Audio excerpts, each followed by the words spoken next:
Jeffrey Pepper Rodgers here, and this is a video that goes with a special section from acoustic guitar called the Learning Zone. And in it, we've got 8 guitar teacher performers sharing ideas about ways to get yourself out of your comfort zone and exploring and playing around the guitar. So there are ideas here from me, as well as Janet Feld, Larry Baione, Wyslouch, Al Petteway, David Hamburger, Frank Vignola, and Vicki Genfan.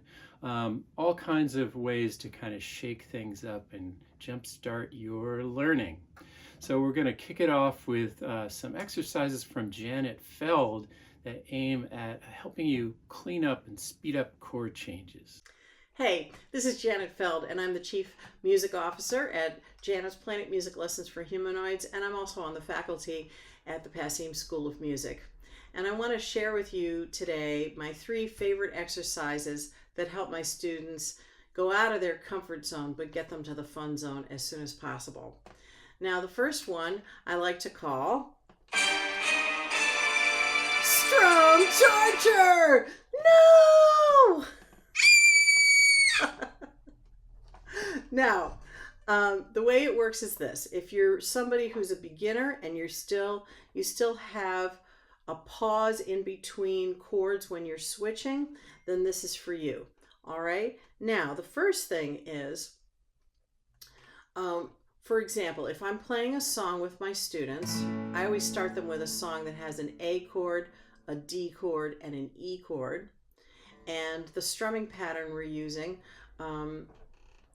we're playing, picking it for the A chord, we're picking the A chord, not the A chord, the A string by itself. That's the 5th string from the bottom. And then strumming those 5 strings from starting at the A string and going all the way down.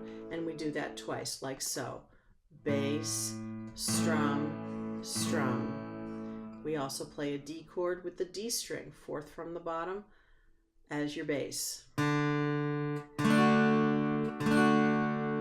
an E chord with your fat E or low E as your bass. All right. Now, what we're going to do is we're going to play that strum really, really slowly, but then I don't wait to switch to the next chord. All right, we're doing it slowly, but your job is to keep your right hand on beat best you can, even if your left hand is completely screwing it up. So it might sound like this.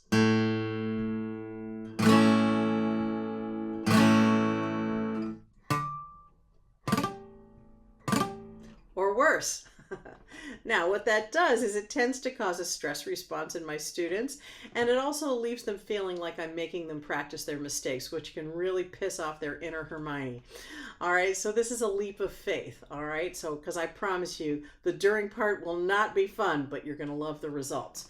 All right, so that's how slowly we're going to strum it, just the way I was doing it before. Bass, strum, strum. Let's do it together when I say ready and we'll switch to the D after I do bass on the A for 2 measures.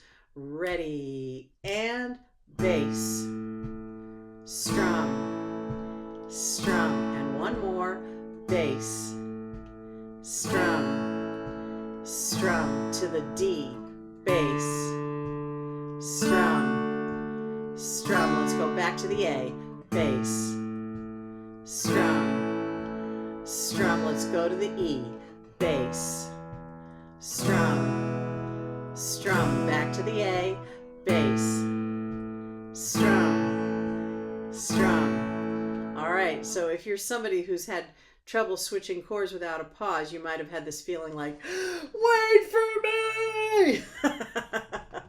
But I promise this exercise will really, really help. For someone who's been playing for a little while and just has trouble trusting that their fingers know where to go, so maybe there's a pause, not because they don't have the dexterity, but because they're just scared Then we do fast strum torture. That was slow strum torture. All right. Yes, Janet, more torture. All right. So what happens is they'll be playing along, and when it comes to switching chords, they'll stop, look, and that causes the pause, even though their fingers actually know where to go. So what we do in this case is we play the song way faster than someone is comfortable playing it. We do that, and just like maybe 7 or 8 measures, and then we do that 3 or 4 times, and after we do it really crazy fast, then we slow it down just a little bit. Okay, and what happens is then it feels a little bit easier. And what we've done is we've just tricked your brain. Okay, you know, you don't think about it when you walk. You don't think about it when you drive, right? Because you're on autopilot. So that's what happens when we do the fast strum torture exercises. It pushes you into your autopilot, all right? So we'll do it like as fast as like,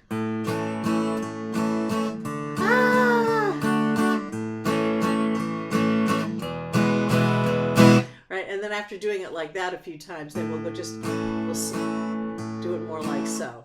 All right, one of the ways you can do that, if you're playing a song that you're playing it in the same key that you can find it on YouTube, play it along at full speed on YouTube a bunch of times, just for a minute or so, and then do that 3 or 4 times, and then switch the speed on your YouTube video to 75%, and see if it feels easier. All right, that's the easiest way, I think, to do fast strum torture on your own. Oh yeah, man, I'm gonna do it. All right. The next thing is giving yourself a chance to trust that your fingers know where to go. This happens with my students all the time. I'll tell them, like, trust your fingers. They know where to go. But they think, oh, she's just being nice. And so this is an exercise that helps them experience the fact that that's true. All right. So, for example, I have a student, I'm teaching the song Heart of Gold by Neil Young. We're playing an E minor, a C, a D, and a G. All right. And so what I've had her do, because there was a pause, even though she knows these chords, I had her put her fingers in the shape of an E minor and then close her eyes. And she's like, uh-oh. And then, as quickly as possible, switch to the C and then take a look, see where you are, right? Close your eyes again. And if you have to adjust any of your fingers, go ahead. It'll still help with your muscle memory. All right, close your eyes, switch to your D. Check it out, right? And do that. And then to the G, back to the G. All right. Now, you can also like make a video of yourself, do a selfie video, and then you can see, are my fingers going to the right place? All right. If not, then you just make the adjustments, but each thing actually helps build your muscle memory. All right. And then when you can make the switches successfully, you'll see where where that's happening. And then you'll have the experience and you won't have to take anyone's word for it. All right. And then my third and favorite way to go out of your comfort zone and just get really much more comfortable and much cleaner in how you switch your chords. And I'm just working with open chords here, is to do an exercise I call lift and drop. And what you do is you start, let's take the same chords that we were just playing, E minor, C, D, and G. All right, so starting on the E minor, some kids I used to teach call it easy minor because it's only 2 fingers. So what you're going to do is pretend your fingers are frozen in the shape of the chord, lift them off the neck of the guitar, without touching the strings, switch to the shape of your C, and then even if your fingers are in the wrong place, let them drop onto the strings at the same time, then fix it if you need to. Always drop first, fix it later. All right, and then we're going to lift the C, shape of the D, and drop. Lift, G, drop. All right. doing that is, as I say to my students all the time, you know what, Fi, it feels hard to do that at first? That's because it's hard. All right, you will get used to it over time. And don't make yourself nuts over it, all right? Just, it's going to push you in the direction of putting your fingers down on the neck at the same time. All of us, when we first start playing, we put down one finger at a time. We all do it. I'm sure even Eric Clapton and Bonnie Raitt did it that way too when they first started playing out, now, just like the rest of us mortals. All right. So I hope those exercises are helpful to you and help you get to the fun zone. And thanks for joining me today.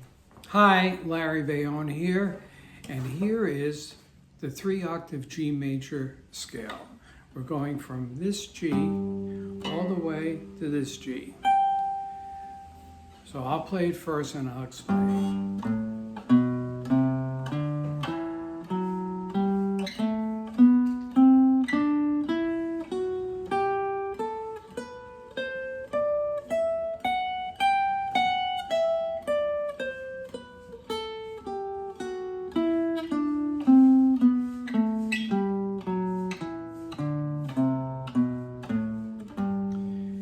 Playing it this way, there are many ways to play this 3-octave scale, but we're connecting the G major scale in the 2nd position, the G major scale in the 7th position, and the G major scale in the 12th position. Again, here it goes. And I try and not have any space between any of the notes.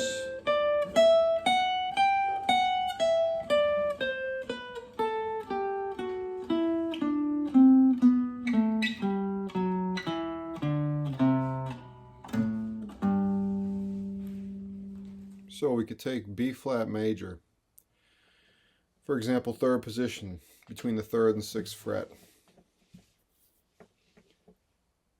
Normally you just play it up and down like this.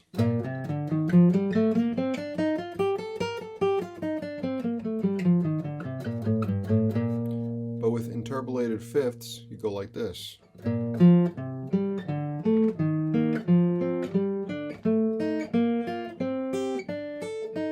Going down.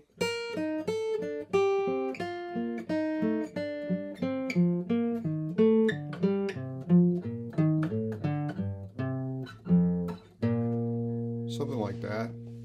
That could be your exercise, just to sort of get familiar with the fingerings and having to view it in a different way. Then you could start practicing making melodies with the interval of a fifth being the primary ingredient.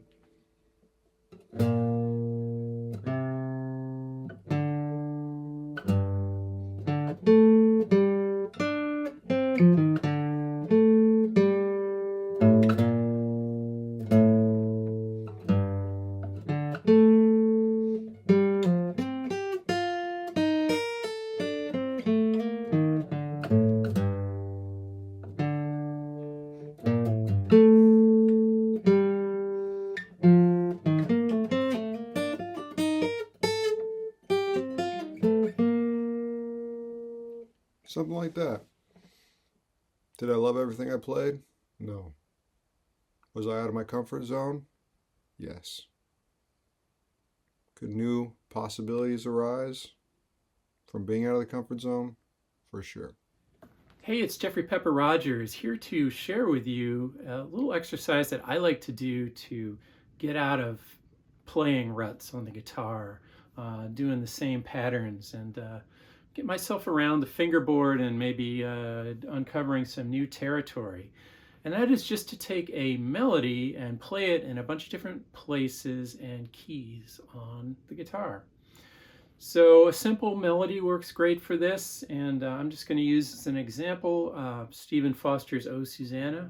So pick a key, let's say C, and I'm just going to use the first line, but of course you can do this with the whole song. Well, I come from Alabama with a banjo on my knee, just that much. So my melody is going to start on that C note there. And let me just do it first here, right in open position, starting on the 5th string.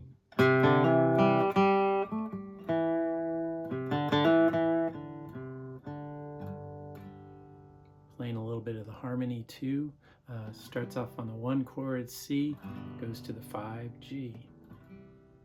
So now let me take that same melody and start it on all the other strings too. So 6th string, there's my C note at the 8th fret.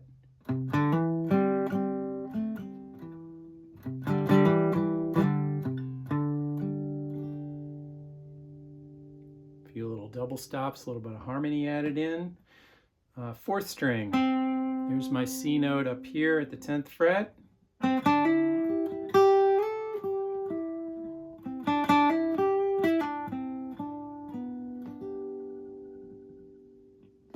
3rd string, starting here. A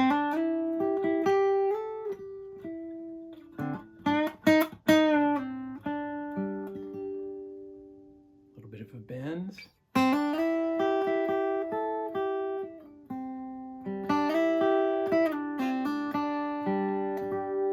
That was 2nd string starting at the 1st fret. Could also do it on the 2nd string starting at the 13th fret.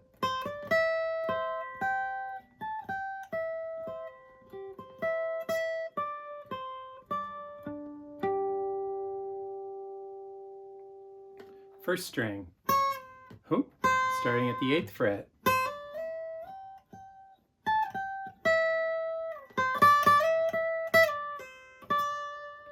That was all up and down one string.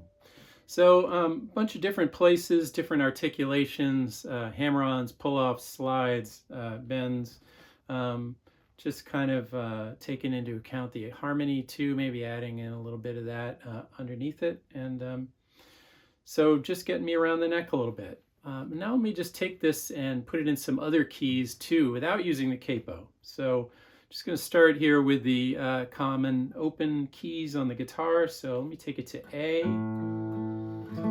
Now I know from doing it in C that the melody started on the root. In C it started on a C note. So I know in A it's going to start on an A note. So in A, I'll just start it here.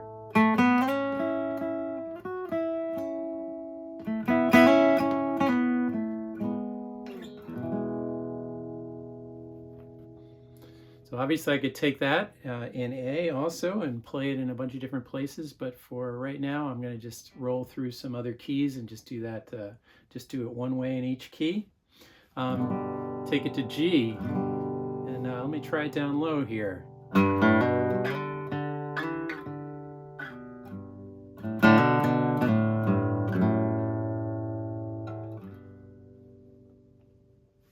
And let's say E.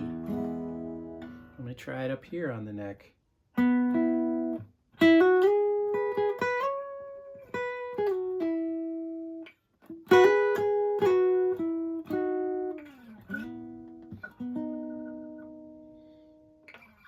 And maybe D.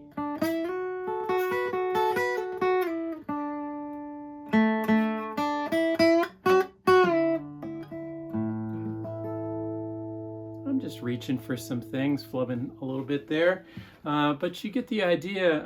That gets me into a bunch of other positions. So also really good to try some keys that maybe you don't play in, maybe you avoid, like say F.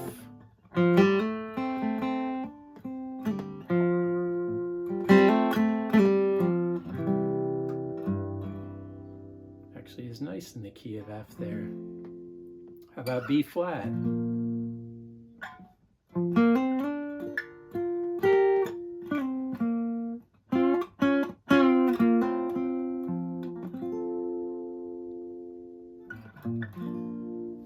You get the idea. So what I like about this is that it's melody based. It's really good for ear training. It's good to reinforce that connection between what you hear and finding it on the fingerboard. And it's also really, and it gets me around the guitar neck, and it's also just a very open-ended exercise. You can keep picking different melodies. Every melody is going to have some unique aspects that are going to just get your fingers moving in some new ways. And especially since we're often so shape and chord oriented on the guitar, it's really great to work with melodies like this. So have fun with it. And thanks.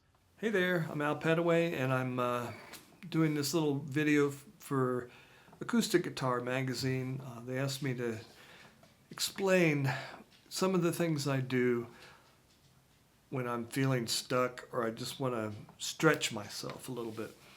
And one of the things I came up with that I thought was interesting is to take a song, one that you may or may not have an arrangement for, simple, maybe a simple traditional song or one that you can at least sing the melody.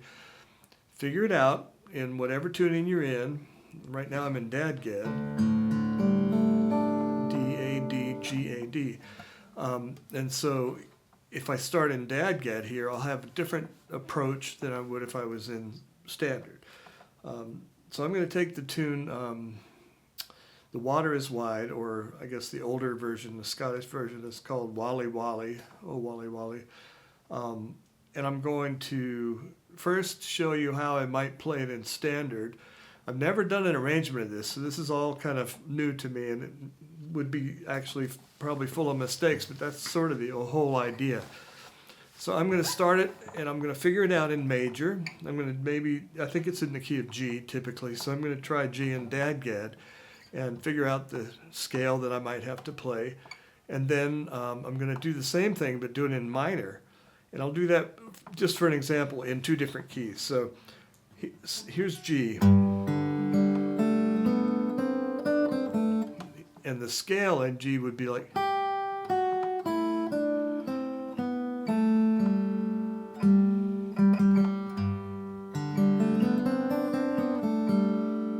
And I'm just playing across the strings.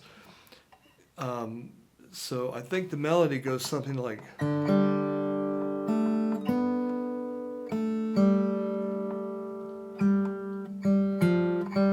Okay, let me get it.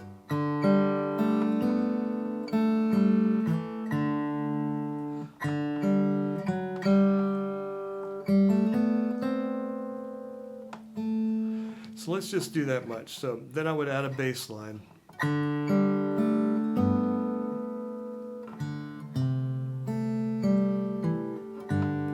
So that's just 1, 4, 1. Okay.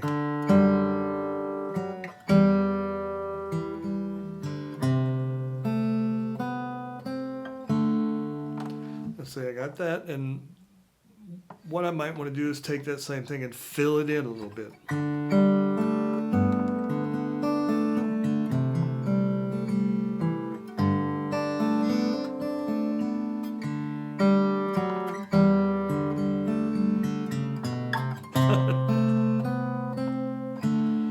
Okay, so now I've sort of figured out the basic melody in major. Now, to stretch myself a little, I have to figure that same melody out in minor and then apply chords to that. So in the same key, that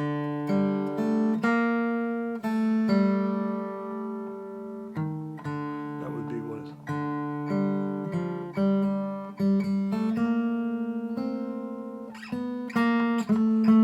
is. So let's go that far. And we'll do the same thing. We'll have the 1 and the 4. This time it's minor.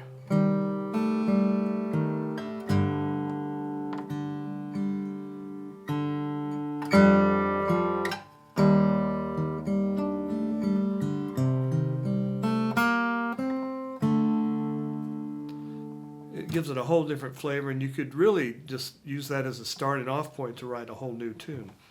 But suppose that G is an awkward key for me and D is easier. So here's D. I would then, and we have D, G, A, D. This establishes the key. So now I'm going to do the major in D and then go to the minor. So in D, the major should be... And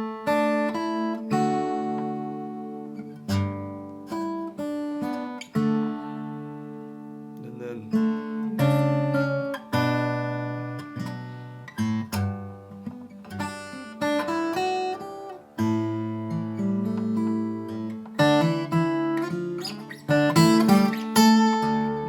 that.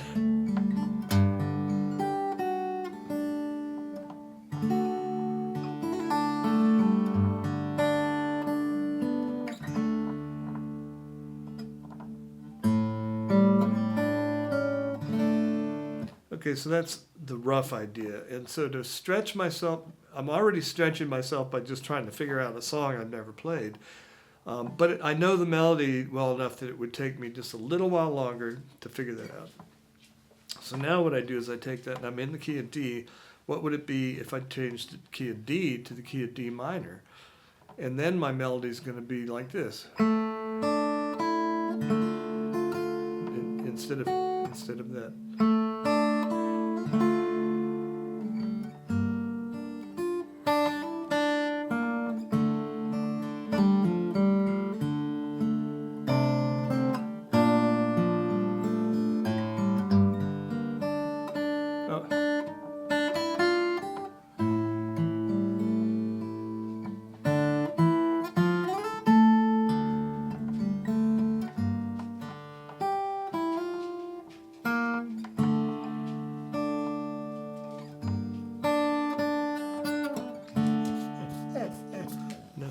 That's my doggy. And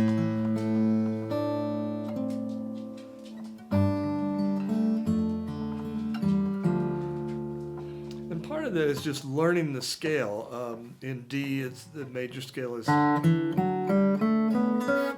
minor is, and you take those two scales and apply them to the melody, which is a simple melody. We could stop here, or I could go into another tuning and try the same thing. For example, let's see.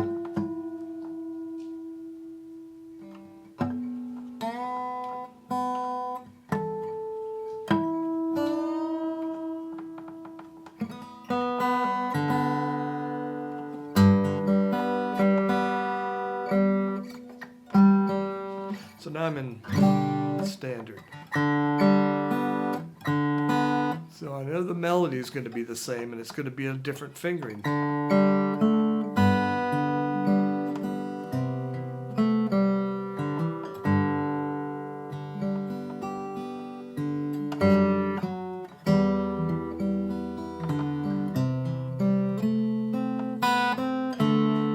Okay, now to do that in a minor key is going to be harder because I can't play the open strings the same way I would when I was in dadgad. So I'll have to still figure out the melody.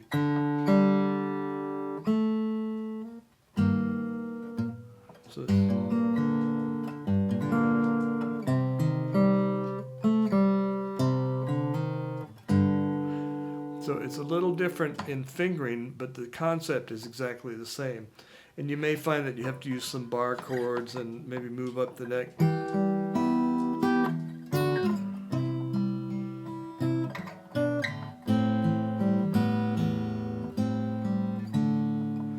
There's a whole skill that you can use and harmonize all the way up the neck.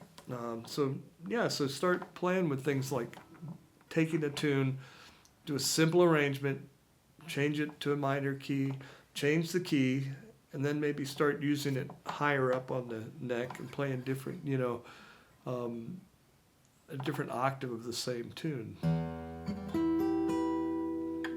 That would be minor, E minor. So that, E minor might be easier than G minor, and A minor might be easier.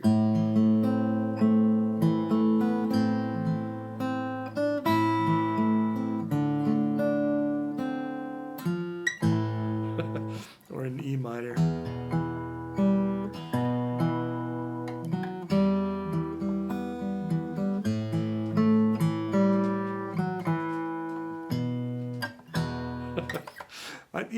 It would take me a few minutes, but it's a great way to stretch your brain out and make you do fingerings you're not used to, and also just try them in all different keys and figure out what works. And when I'm doing an arrangement, that's how I come up with it. I just come up with different keys, play it, and when something really works, I know it immediately, and then I just drop every other idea and I go for that. So in this case, I'm not sure after doing all that which one I would end up with, but I'm guessing I would either have you do it in standard tuning in the key of G, or in dadgad in the key of G.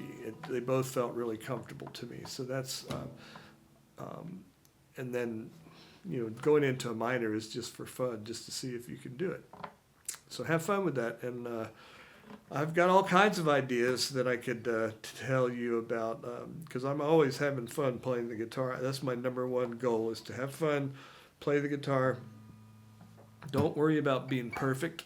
Just worry about stretching your imagination a little bit. So, all right, take care.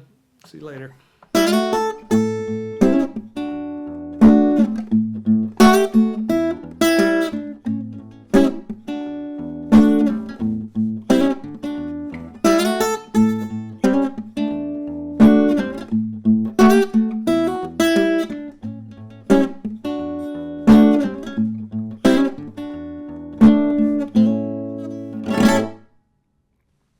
All right, so this idea of taking ideas from playing drums and applying it to guitar is the idea that you've got the kick drum and you've got the backbeat and then you've got whatever else is going on. I mean, it's not a direct analogy because like the cymbal, like the hi-hat or the ride would be going like constantly. And in this case, the third element is just trying to put some licks on top of that kick and snare idea. But so what I'm thinking is, the beat is going by 1, 2, 3, 4. And so instead of playing alternating thumb or steady bass on all the strong beats, the idea is the way that a drummer would take the kick drum and play these patterns of like 1 and 2 and 3 and 4 and 1 and 2 and 3 and 4 and, right? Which is also what a bass player playing along with that drummer would do, right? But the idea, you've got this pulse of 3 and 4 and 1 and 2 and 3 and that becomes these 4 notes, 1 and 2 and 3.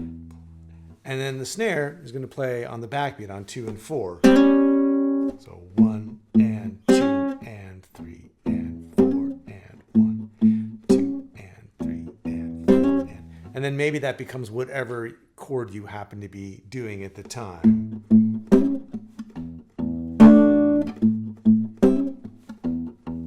But already doing that with your thumb, you've got something different from the usual like Travis picking or steady bass possibilities. And then it's trying to sort of put some stuff on top.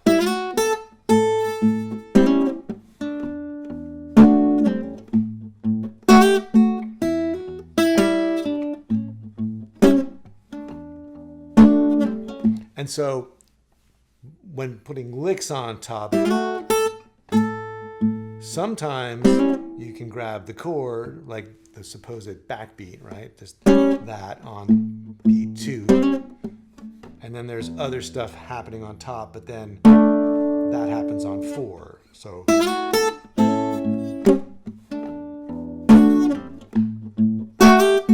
in this case, like the backbeat is not literally a chord, it's just sort of accenting on beat 2 while playing a lick on top. And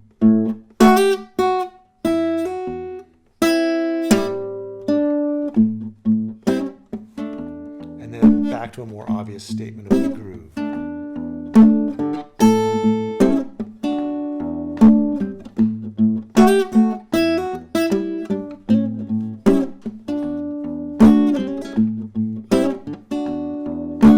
So again, it's just there's the bass doing its thing, and here's the backbeat.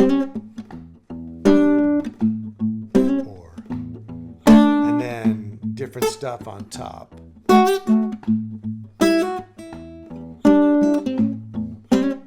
And at that point, when you add in that third element, it becomes a little bit abstract because you maybe can't literally keep both like the chords on beats 2 and 4 and the licks on top happening perfectly. But if you can keep that bass going underneath, that is the foundation of the feel. And so just drawing from that means that, there are countless things that a drummer might do with the kick drum. And so that's just one possibility. And so as a way to break out of the usual things you might play, it's a really interesting and fun place to start.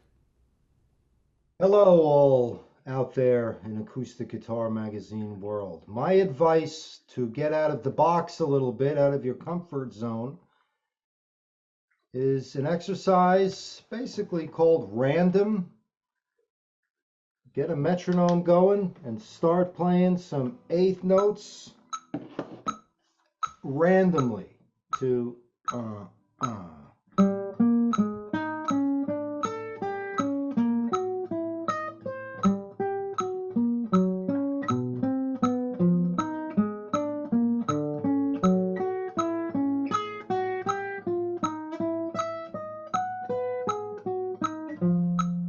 No preconceived thing of what you're playing, just keep playing.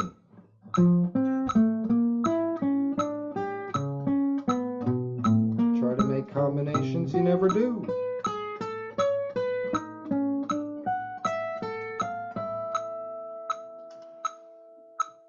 All right. Hope that helps.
Your turn.